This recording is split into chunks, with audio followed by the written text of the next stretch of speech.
Hi, I'm Ellie Anderson. And I'm David Peña-Guzmán. Welcome to Overthink, The podcast where two friends who are also professors put philosophy in dialogue with the everyday. because big ideas are within everyone's reach.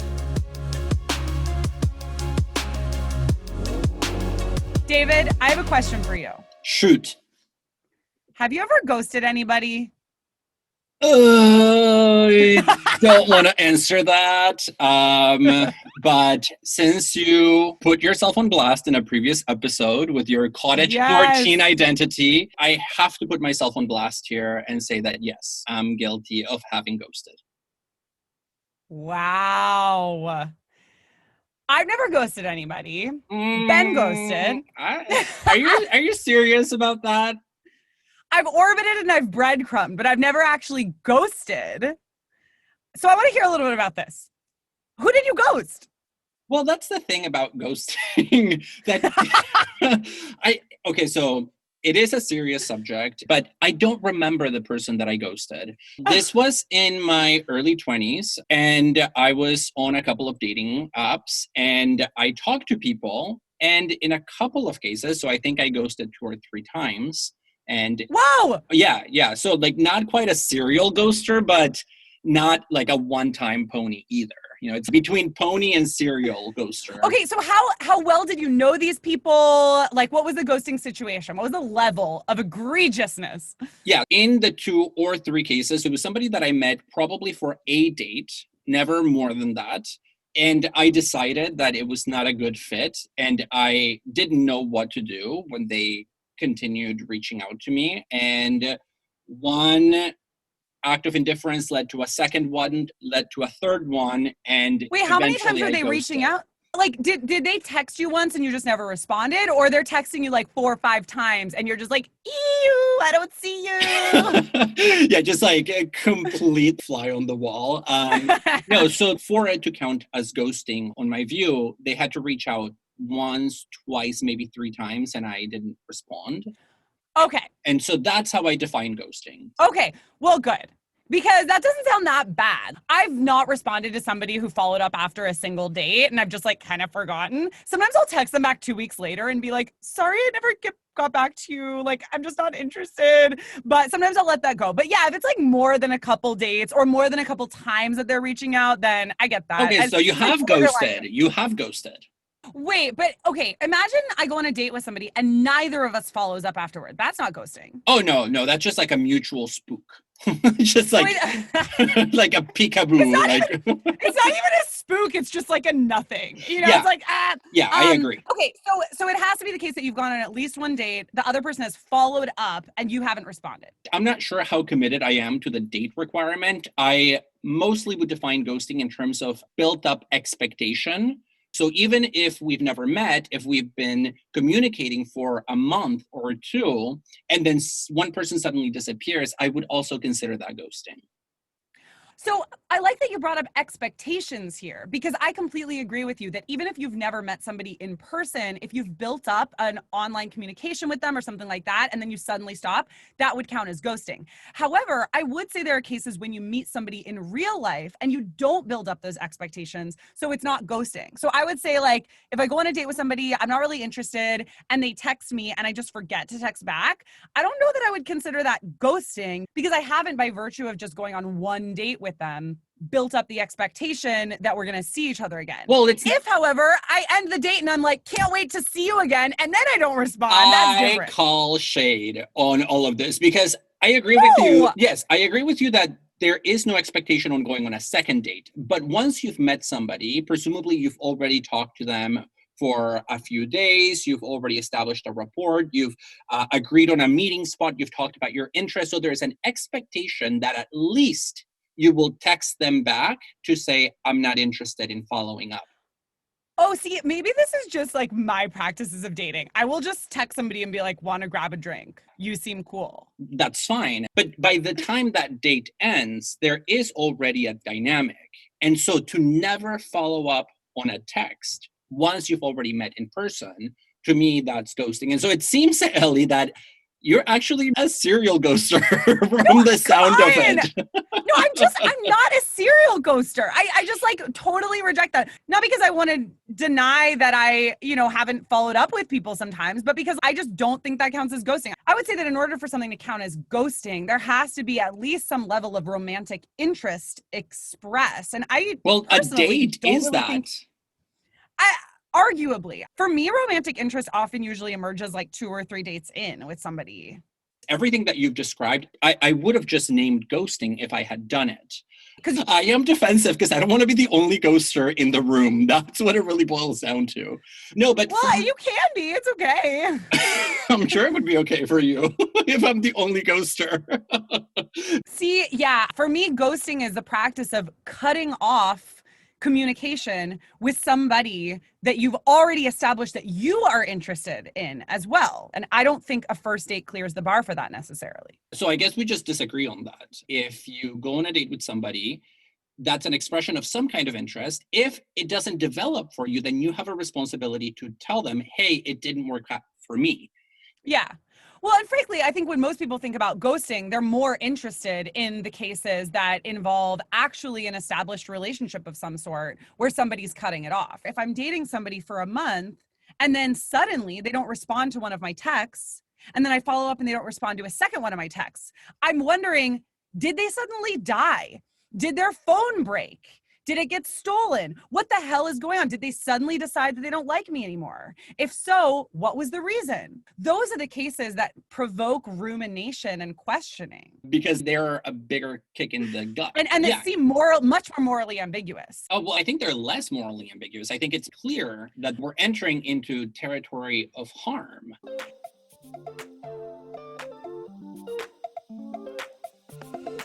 Today we'll be talking about ghosting. What's wrong with ghosting? And why does it feel so bad to get ghosted? And what can we learn philosophically about the concept of ghosts? Is there a connection here? Let's find out. Ghosting was added into the Merriam-Webster dictionary in 2017 and is defined as the act or practice of abruptly cutting off all contact with someone, such as a former romantic partner, by no longer accepting or responding to phone calls, instant messages, etc. According to a study conducted by the dating site Plenty of Fish, 78% of people between the ages of 18 and 30 report having been ghosted. Ghosting, it has to do with the act of cutting off communication with somebody that you've potentially met in a dating site. And it involves cutting communication off completely, right? It's not like similar phenomenon like orbiting, which is where you're kind of like remaining in somebody's orbit, looking at their Instagram posts, watching their stories, or breadcrumbing, right? Right. And breadcrumbing I find to be equally morally problematic as ghosting because it's when you essentially give somebody just enough emotional support and express just enough interest to keep them attached to you, but without actually following through on that implied promise. So you breadcrumb them, you just give them breadcrumbs, emotional breadcrumbs. Yeah. And ghosting, it's just like, poof. They're gone, leaving you haunted. It's object impermanence in the context of sex and romance. I found a Vice article from 2015 where a woman describes the story of being ghosted. And like, it might not be Jane Austen level prose, but I want to quickly read an excerpt from it. She writes the following. It happened again. I hooked up with someone.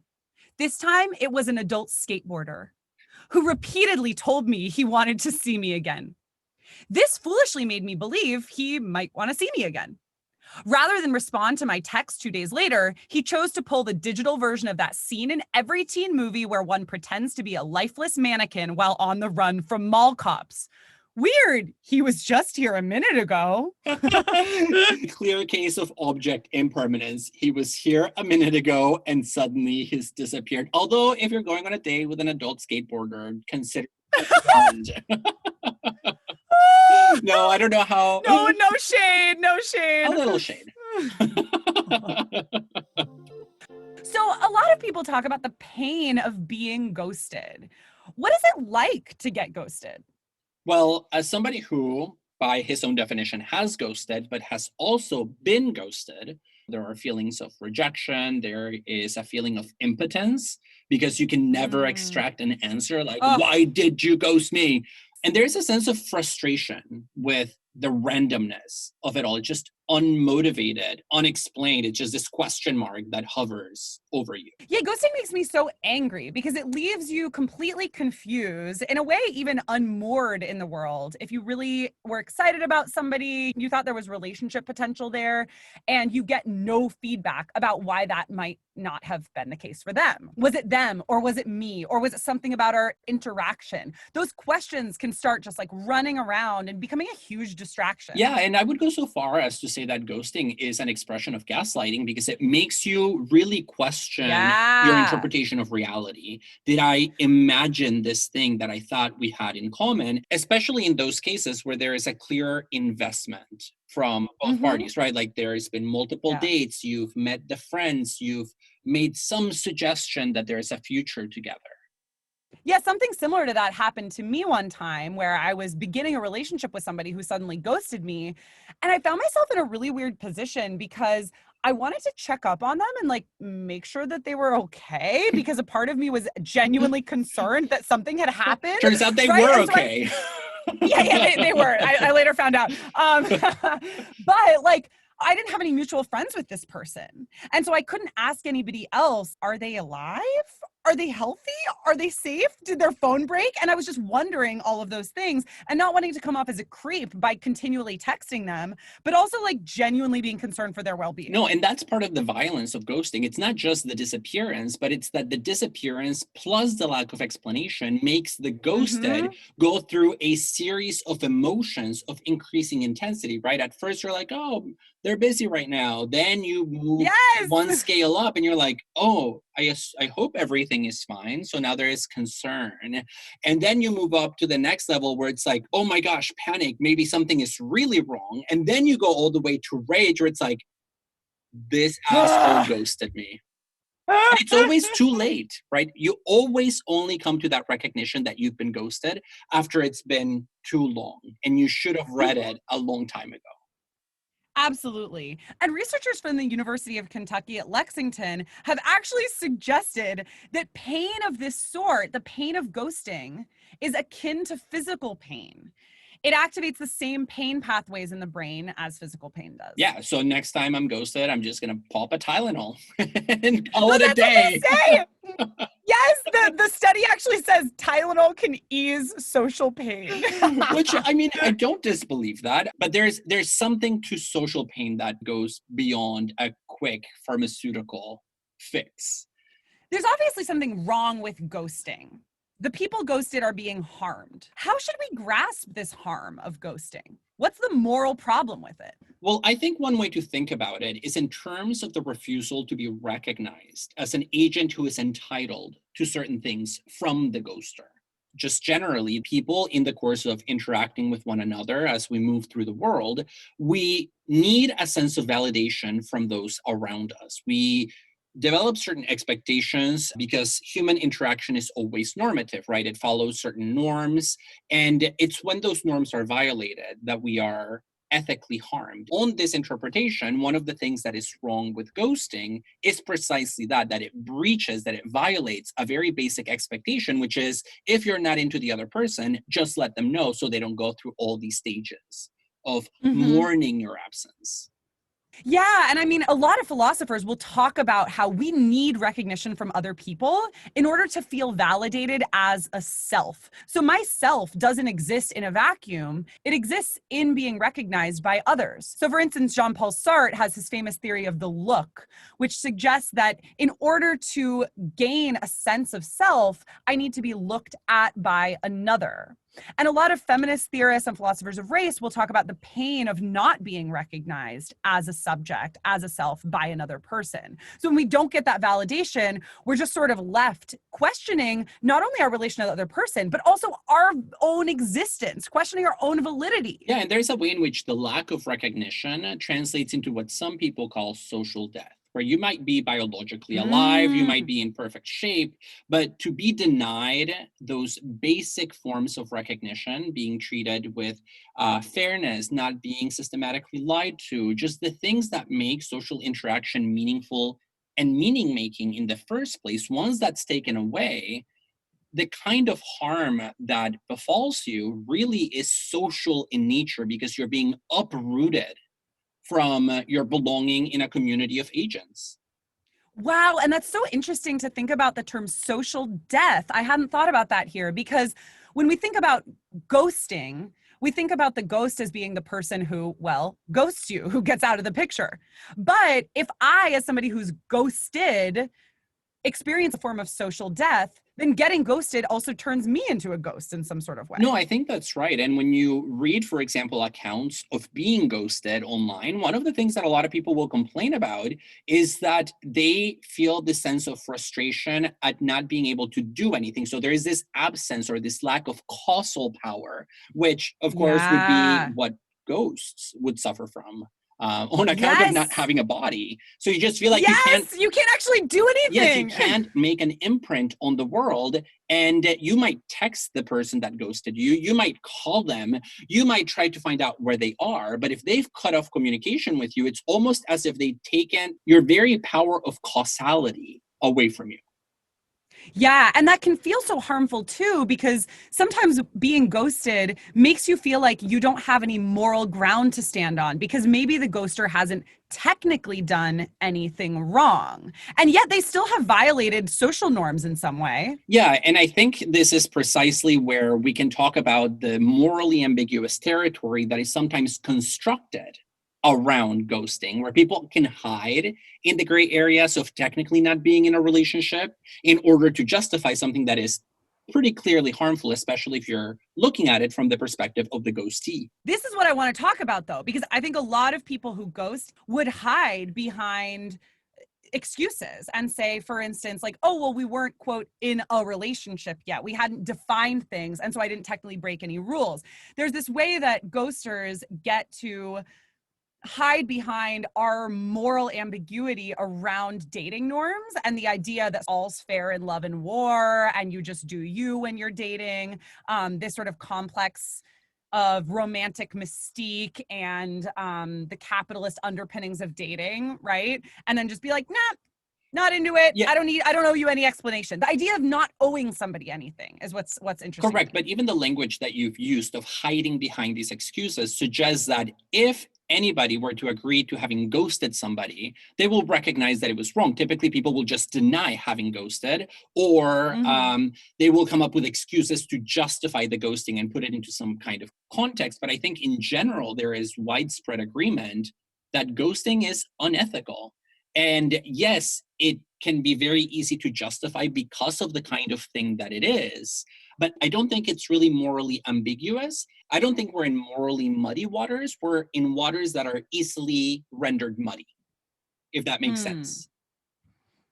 Yeah. To me, a classic case of ghosting is when you've built the beginnings of a relationship with somebody, you've had some emotional and physical intimacy with them, and then suddenly they cut off all communication. But they're not yet like your partner, right? You haven't had the DTR, the define the relationship talk. And so in that type of case, the ghoster can say, well, we weren't in a relationship, so I didn't break any rules. There's a kind of social contract that they don't feel they violated. But have they actually done something wrong? Because I feel like they have. No, I think they have. And I think the cases that you're describing actually captures the vast majority of instances of ghosting, right? Where it's before the talk, it's before being official on Facebook or on Instagram. It's before having... people still do that? I mean, I don't know. I've been... To be official on Instagram, you can't be official on Instagram. It's before being official on MySpace. But it's before there's any verbalization, and because it happens right below that threshold, it allows the violator to really enjoy the moral ambiguity of being able to claim that there was no rule for them to violate. Totally. And this is very nefarious to me because it trades on the American tradition of liberalism and social contract theory, where you're not violating another person unless you're violating an explicitly agreed upon claim. Exactly. And it's clear that it violates implicit norms that are very easy to deny in discourse. Like, oh, Yeah. I didn't know that that was happening. But if you even attune to the dynamic, to the emotional exchange, to the emotional contagion that happens, let's say when you go on a date with somebody, it's clear that something is being built up that you want to walk away from, but you don't have the language or the courage or the self-awareness to know that you don't want. And so you just Yeah. ghost. Absolutely. And I think it's worth pointing out here that in our cultural imaginary, ghosting is highly gendered. If you look at accounts online, it's often women who describe themselves as the ghosted and men who describe themselves as the ghosters. And I think it's interesting here to think about the impasse between something like social contract theory, which for a lot of feminists is implicitly masculinist, and something like care ethics, which provides a different perspective emerging out of the feminist tradition and basically says that, look, even if I don't have an explicit agreement or contract to be in a relationship with somebody, we're still interdependent, right? And that still means that I have moral responsibility, even if it doesn't come in the form of explicit obligation. Yeah, and so one way to think about it is in terms of the tension between something like a hyper-rationalist approach to morality, where you need to know which rules have been broken by which subjects at what time in order to be able to hold them, and a different tradition that pays attention to context, to dynamic, to expectation, to care, those things that are not always codifiable into, let's say, a Kantian categorical imperative or a cost-benefit calculus, which is what typically Yeah. moral theory, at least in the West, trades on. Yeah, the feminist tradition of care ethics asserts, in contrast to those types of views, that responsibility isn't just a matter of formal bonds or previously stated duties.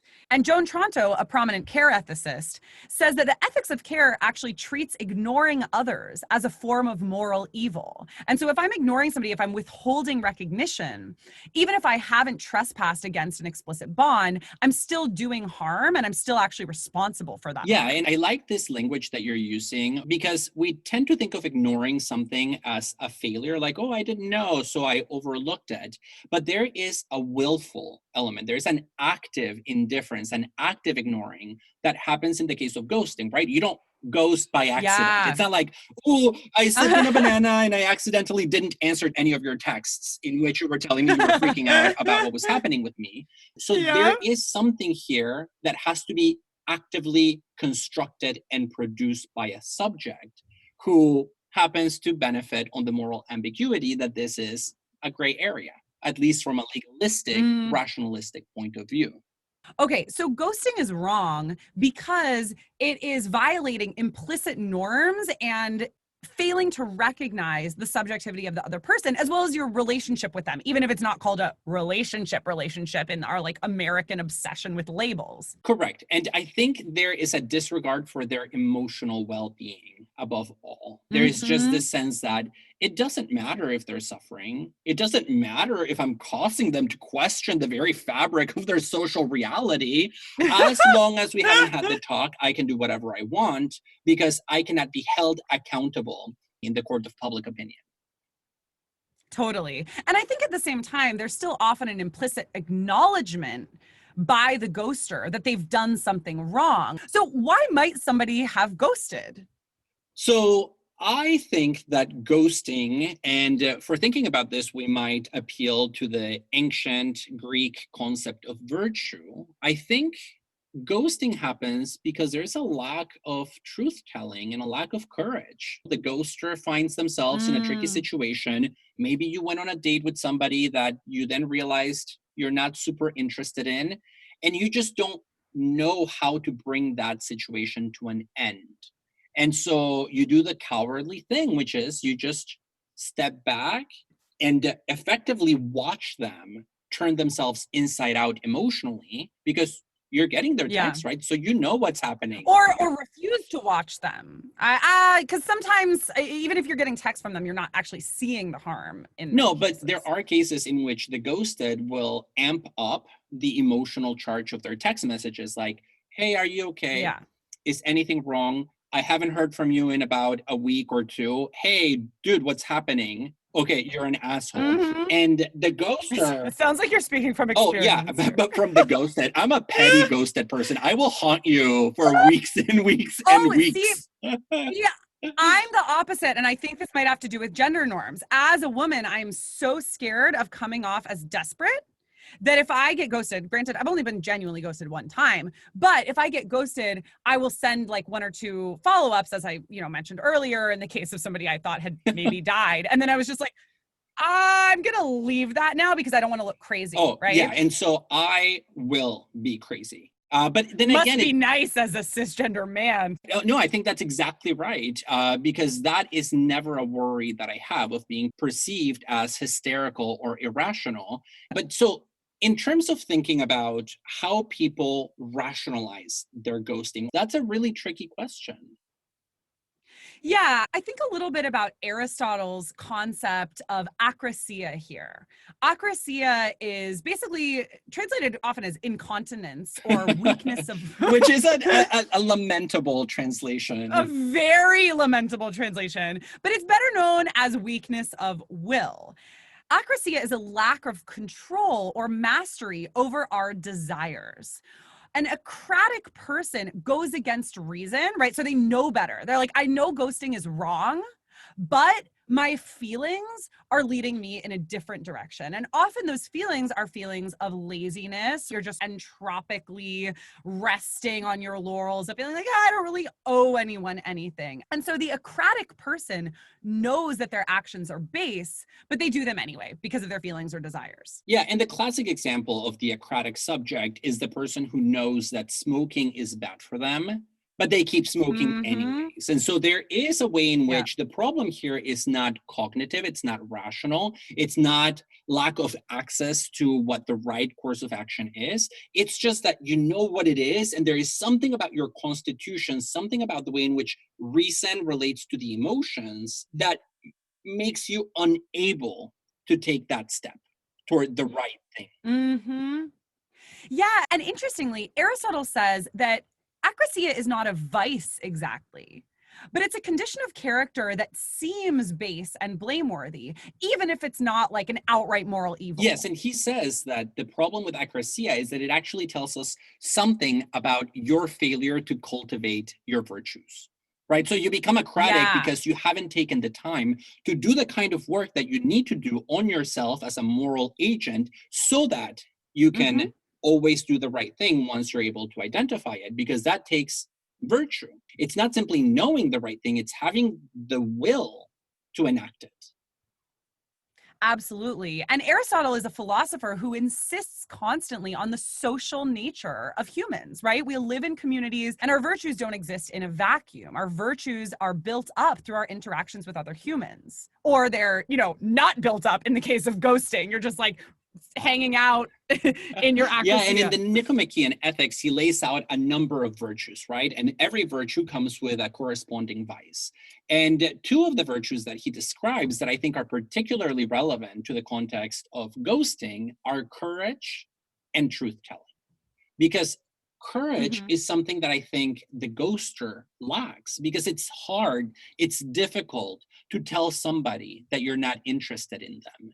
And truth-telling is also hard, especially when it is inconvenient or uncomfortable. But that's what would be required in order not to ghost somebody, right? You need a combination of courage and truth-telling. And in order to develop that, you have to habituate yourself to it over time by practicing the virtue. So there's this weird way that in order to develop virtue, you need to practice it in Aristotle. It's a self-reinforcing cycle. Yeah, and I think that's precisely why I think ghosting is such a problem. It's not just the act of having ghosted one person or another, is that this is something about your character. When you meet somebody that's a serial ghoster, especially serial ghosters, it's like, oh, I think I've got you read. And that seems very aggressive, like you're rushing to a judgment. But I think I would stand by that claim that if I know about you that you're a serial ghoster, I know a lot more about you at the same time. Enjoying this episode? Please rate and review Overthink on Apple Podcasts, Spotify, or wherever you listen to your podcasts. Let's talk a little bit about how modern technology enables ghosting. So it seems as if ghosting, almost by definition, is something that happens through a very specific kind of technology. We're talking about dating apps, we're talking about texting. And so to what extent is technology itself responsible for this mess? Yeah, you can't ghost somebody in person. It's like somebody asks me, so when do you want to see me again? And I just like close my eyes and back away slowly. Not the same effect, I mean, right? I've tried it. It did not work. No, but there's a way in which technology really problematizes things that we tend to think of as unproblematic. And so here it makes me think about the time in which I ghosted somebody accidentally. So I had a situation in which somebody expressed interest in me, and I also had interest in them. And they texted me at a particular point, and I couldn't respond because I was busy. And so 2 hours or 3 hours later, when I was suddenly available, I forgot to text them back because I started doing other things, and I didn't have my phone with me. And suddenly I came back to my phone, let's say 6, 7, 8 hours later, and by then there was a slew of messages where, again, this person went through the stages of feeling ghosted. And I think it's because certain forms of technology set up certain expectations. Texting in particular sets up an expectation of availability that is unreasonable. Yeah. And when that expectation is not matched because life happens, then meaning is produced by the very nature of technology that maybe wouldn't have been there. And especially when technology is your primary medium for communication, and there's not also communication that's happening in person in the context of a community. And so it's very different from a small community where you know that someone in your town is marriageable, to put it in like very old school terms, and you're interested and they're interested, and then you're sort of hearing it through the grapevine. Or you might think about like high school. I didn't really date in high school, but you know, I know it was a thing. And you sort of like hear through the grapevine that somebody is interested in you, and you know what their dating history is, right? There's a sort of comfort. I mean, this is also certainly the case in college communities. There's an awareness of the person's dating history and their behaviors that you can rely on. When you're using technology, especially when you live in a big city, you just don't have that access. You have no mutual friends with the person in many cases, and you don't know what their dating history is like. They could be lying to you. Yeah, of course. And there are so many aspects to technology that also make it very easy to block somebody, right? Every single dating app will have a block button that doesn't even ask you for a justification as to why you're blocking somebody. Just block, block, block. Ghosting, I think, is just an extension of that. I think it's something that is made easy by the technology that we use to interact with one another in these settings. One thing I'm thinking about here is something that the 20th century philosopher Jacques Derrida says about technologies. He says that technologies retain presence after death in a sort of strange way. So for instance, when I'm watching an interview on TV of someone who is now dead, there's a spectral presence that's there nonetheless. It's almost as if I'm watching their ghost. And even if I'm watching a live interview with somebody who is still alive, we can still apply the same logic there because the person is not physically there in front of me. I'm experiencing them through the medium of technology. And there is a very long history of scientific technologies sort of authorizing beliefs in ghosts. When the telescope and the microscope were discovered in the 16th and 17th centuries, people were seeing things for the first time that weren't there before. And so there was this question of the metaphysical status of these things that we can only see with this instrument. Or I think about the magic lantern in the 18th century, which was an early projector that would project moving images on a wall. Proust talks about this. Yes, and it was the rage because it creates moving apparitions that people considered ghosts. So there was a major debate, really, in the 19th and 18th centuries about the scientific plausibility of there really being technological evidence of ghosts. Which is so interesting because I think nowadays we associate technology with, the sort of scientistic paradigm of positivism, rather than with something like ghosts. And so to think that like ghosts and technology were once bedfellows is very foreign to us. Well, and I think not just they were once bedfellows, they have always been and continue to be bedfellows. And it's only retroactively that we extract the occultism out of science and technology in order to create a positivist image of it. And so there is, for example, Karl Prel, who explicitly says occultism is the very philosophy of technology, because that's what technology always does. It makes that which seems impossible possible for the first time. So how can we think about this in terms of texting, which is a primary medium for ghosting? So this is what happened with my accidental ghosting story, right? Somebody was interested. They texted me, "Hey, David, really nice to see you," whatever it was. They saw that I read the message because the red indicator. You have read receipts on? Oh, David, that's your first mistake. You got to turn read receipts on. I'm an amateur about pretty much everything, sex and romance being at the top of the list. Just like mistake after mistake. But so here you can think about that blurry distinction between the metaphysics of presence and absence. From that person's perspective, I clearly was present because they had every reason to believe that I was reading their messages live.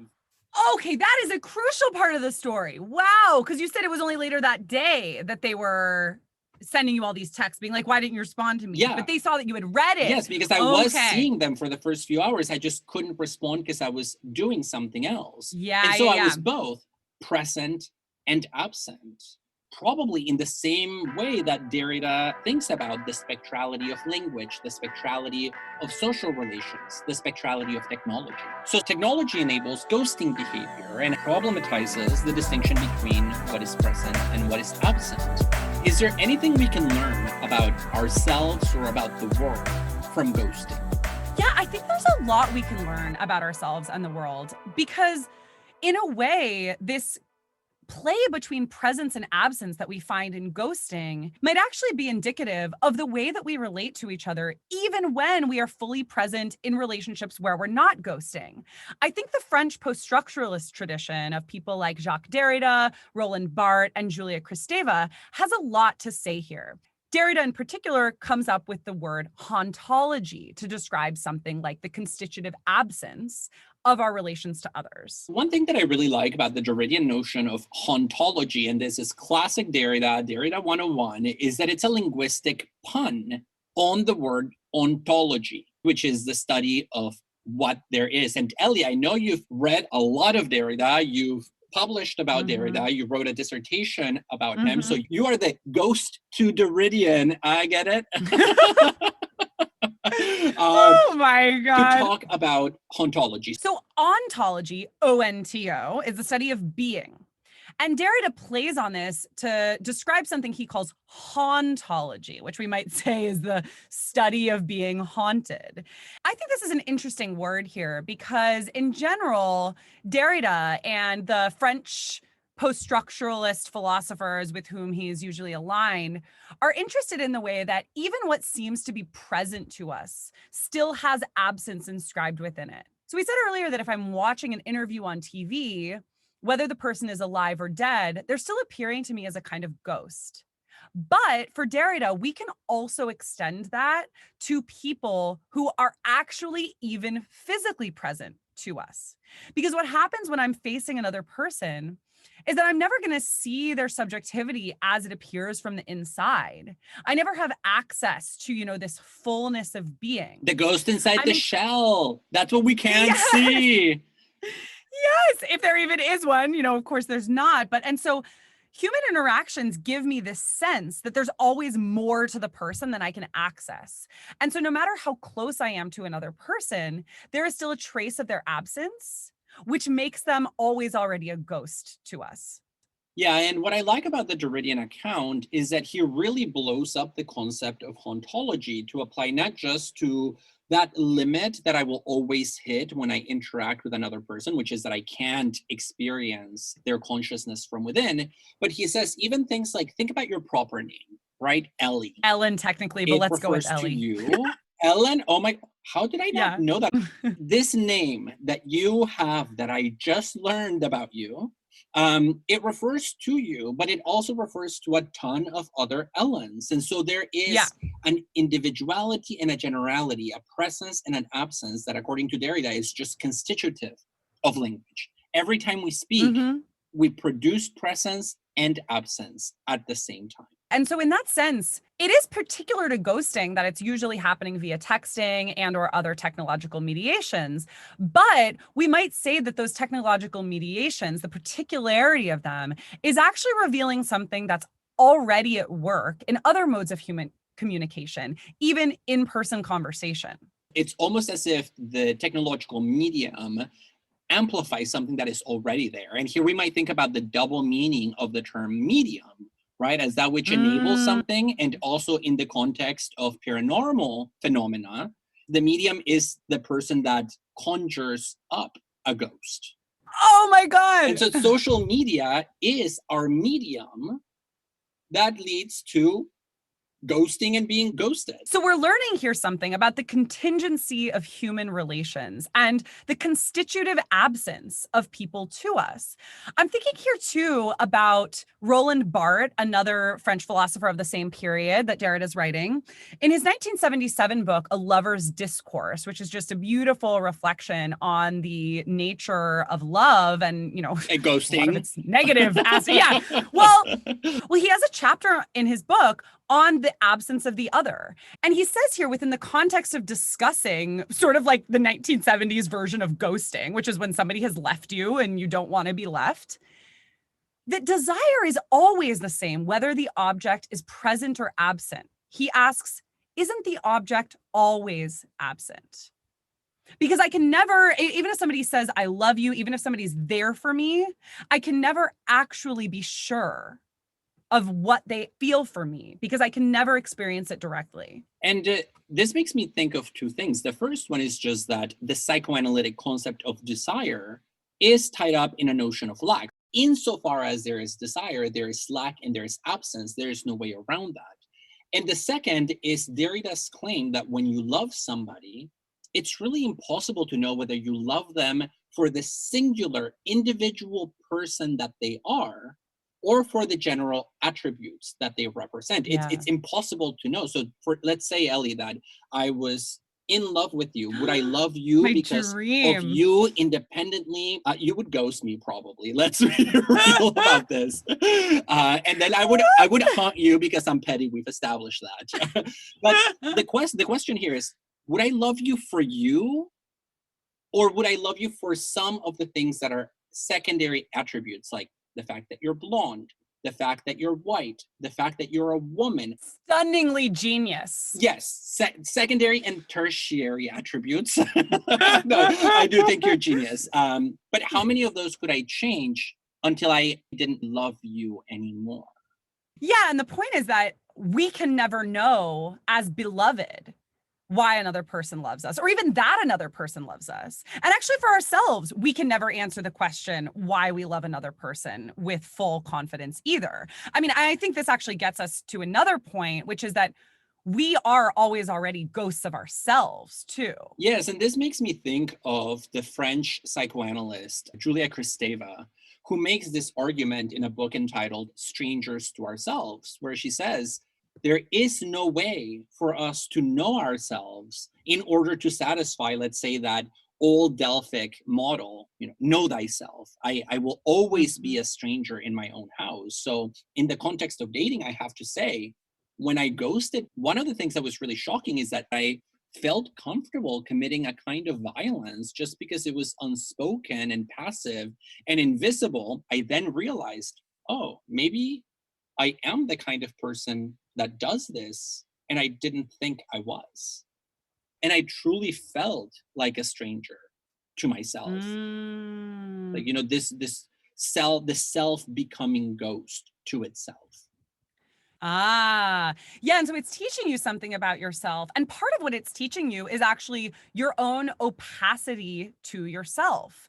The fact that you don't have transparent self-knowledge, and perhaps also that you are haunted by past choices, by present choices, by possibilities that you don't enact, such that your character is never a fixed thing that you could know to begin with. So Derrida, for instance, says, I am means I am haunted. To be is to be haunted.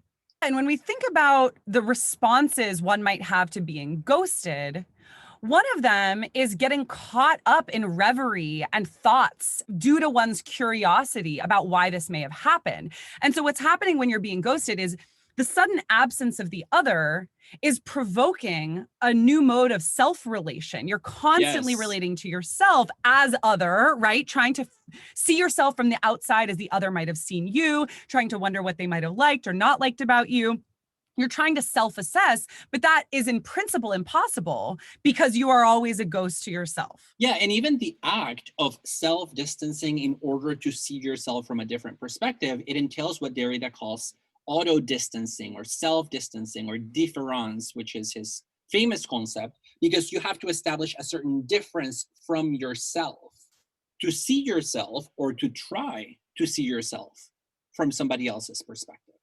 So you step outside of yourself. Which you can't do, especially in the case of ghosting, because the other person is giving you no feedback about what they think about you. Yeah, so it's like ghosts chatting with ghosts who are ghosts to themselves. So everybody's trapped in a gothic novel about ghosts. That's social relations in a nutshell. Well, and what's interesting here too, from my perspective, is the way that this thought loop, right, this attempt at self-relation has historically been associated with femininity. So I mentioned earlier that ghosting in our cultural imaginary tends to be gendered, right? It's generally men who are taken to be ghosters and women who are taken to be the ghosted. And Bart actually gets at this already in A Lover's Discourse. He describes how amorous absence, right, this absence of the loved one to me, functions in a single direction. It's expressed by the one who stays, never by the one who leaves. And he says that historically, the one who stays behind, the one who is ghosted, is the woman. She's the one who's sedentary, spinning wool, hanging out in the home, reflecting on the man who has left. And Bart talks about the fact that the man is typically seen as the one who hunts, who journeys, he sails, he cruises, while woman waits. And so he says it is woman who gives shape to absence. For she has time to do so. She weaves and sings. She reflects on the experience of being ghosted through her domestic practices of weaving, singing, or thinking. Yeah, my only worry is that sometimes when philosophers make grandiose claims that associate women with absence or with lack, is that we're just getting a new version of that very old Freudian equation of women with castration, a new version of the Freudian theory of penis envy. Yeah, I do think our literature also bolsters this, though. If I'm thinking about, for instance, the Odyssey, the story of a wife who's waiting at home and her husband going out and journeying. And yes, and is she weaving? Yeah, she weaves and unweaves a mantle. No, like that's what she does during the time of Penelope. Yes. And weaving, yes, exactly. Or if we think about the Jane Austen novel Sense and Sensibility, that is a classic tale of ghosting. Yes. We might think too about, I think what Bart probably has in mind here is the Stendhal reference. Stendhal talks about how man journeys and woman stays at home and basically like fixates on the romantic relationship. Yeah, and I think in the context now of modern day dating and ghosting, there is a way in which these old mythologies that we've inherited through philosophy, through literature, through culture, self-replicate in the way in which we approach dating. So I think the takeaway here from this French post-structuralist tradition is, in short, that we're all ghosts talking to other ghosts who are relating to themselves in the way we are relating to ourselves, which is as auto-ghosts. So we're all trapped in a Gothic story from the 19th century, and nothing is real and nothing is permanent. Thanks for joining us today. We talked about why ghosting feels so bad because it involves not being recognized as social beings by other people, and how this might originate in moral harms. We also talked about the ways in which technology might enable ghosting and problematize the very distinction between presence and absence at a metaphysical level. Finally, we discussed how there's something about the presence and absence that's always happening between people, even in cases that aren't clearly ones of ghosting. Which still doesn't mean that you should ghost people. In fact, if you're feeling akratic, experiencing weakness of will, and ghosting, maybe you should try developing your courage and truth-telling virtues. Don't ghost. And with that, see you next time. We hope you enjoyed today's episode. Please rate and review us on Apple Podcasts, Spotify, or wherever you listen to your podcasts. You can email us with questions, feedback, or even requests for live advice at dearoverthink@gmail.com. You can also find us on Instagram and Twitter at overthink_pod. We want to thank Anna Koppelman, our production assistant, Samuel P.K. Smith for the original music, and Trevor Ames for our logo. Thanks so much for joining us today.